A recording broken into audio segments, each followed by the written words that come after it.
This is just a sample of the audiobook. To get the complete audiobook, access the link posted in the first comment. Alvin's world would soon be turned upside down when in April 1917 the United States declared war on Imperial Germany. Events in Europe over the past 3 years were so distant and unrelated to Alvin. The death and destruction along the Western Front was something that the locals knew very little about. But comparing it to a dark cloud that gradually became impossible to ignore, York sensed that things were changing not only for his nation, but for his valley as well once news of President Wilson's declaration of war reached them. Alvin tried to ignore the gathering storm in 1917 by focusing on his work and courting Gracie. But this changed when he received a red card in the mail from the federal government, directing him to register for the draft. The draft registration card filled Alvin with confusion on how to reconcile the demands of his government with those of the Bible. The dilemma was deeper than a religious conflict for him. There was no question of Alvin serving his nation. The issue was how to reconcile the Bible's commandment of "Thou shalt not kill" with "Render therefore unto Caesar the things which are Caesar's." To find an answer, Alvin spent hours in prayer and poured himself into the Bible, seeking an answer to the dilemma. With his exemption denied, the only recourse remaining was to hope and pray that he would not be called up for the draft. This waiting was a time of mental and spiritual anguish for York. He prayed for God's intervention to change the hearts of the draft board and had faith that God's word would prevail over men.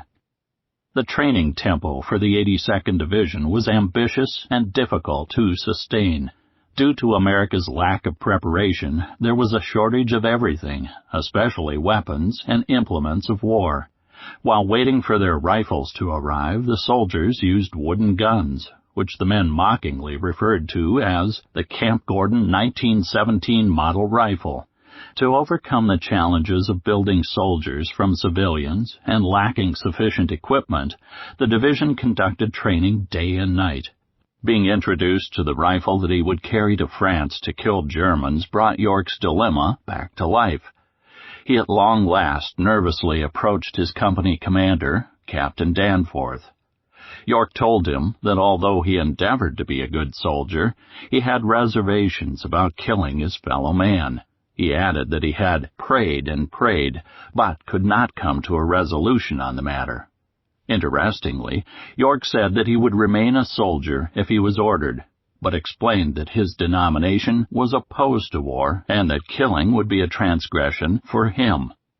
The men of York's battalion were naturally nervous as they moved into the forward trenches, with nothing more than no man's land standing between them and the Germans. All movement occurred during hours of darkness, as anything detected by the Hun would bring artillery and gas attacks. This was the first time that these soldiers had actually served on the front, and they were shocked by the reality of war.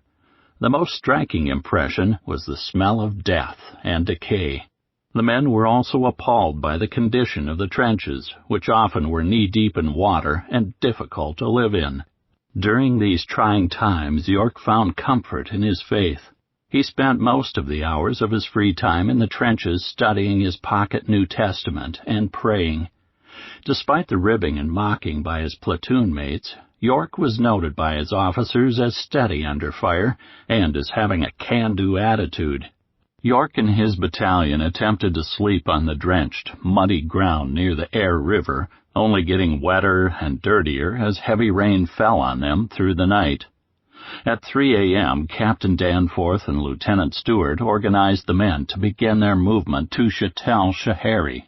Although there was a fog in the Meuse Valley the morning of the 8th of October, the day promised to be clear and sunny, giving the Germans excellent observation. As the Americans made the climb to the village, German lookouts on the edge of the Argonne saw them. Within moments, enemy artillery harassed the 328th Regiment's movement to its jump-off line.